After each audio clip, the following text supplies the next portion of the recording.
ఎప్పుడైతే నువ్వు ఒక విజన్ పెట్టుకుంటావో ఆ విజన్ పెట్టుకున్నప్పుడు 100% ఆ విజన్ నేను నిద్రపోయాను.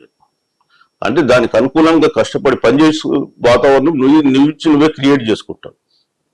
ఈ రోజు నేను రిటైర్మెంట్ అయిన తర్వాత కూడా ఒక 1.5 year ఒక ట్రస్ట్ నడిపిన, ఏదో కొంత చిన్న చిన్న ట్రైనింగ్స్ చేసేసి యూత్ కు కొంత బెనిఫిట్ చేసిన తర్వాత కాలంలో నేను అనుకున్నాను ఏంటంటే 100% బీసీ వాదానికి కమిట్ అయిదాం.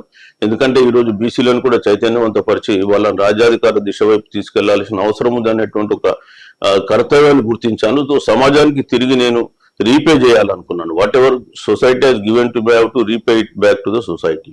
కాబట్టి ఉన్న నాలెడ్జ్ను, స్కిల్ను, యాటిట్యూడ్ను, ఈ టైంను కూడా సమాజానికి ఉపయోగించుకోవాలనుకున్నా. సో అల్టిమేట్ గా మీ అందరికి చెప్పేది ఏంటంటే, మనం ఒక ఏజ్ వచ్చిన తర్వాత ప్రతి ఒక్కడు తిరిగి ఆలోచిస్తాడు వెనక్కి. అయ్యో నేను ఈ గడిచిపోయిన కాలంలో ఫలానా పని చేసి ఉంటే బాగుండేది, ఫలానా విధంగా నేను కష్టపడి ఉంటే నేను వాళ్ళు ఇంకో స్థాయి ఉంటుంటే అనేది ఒక ఏజ్ వచ్చినాక ప్రతి ఒక్కరిలో ఆలోచన వస్తుంది.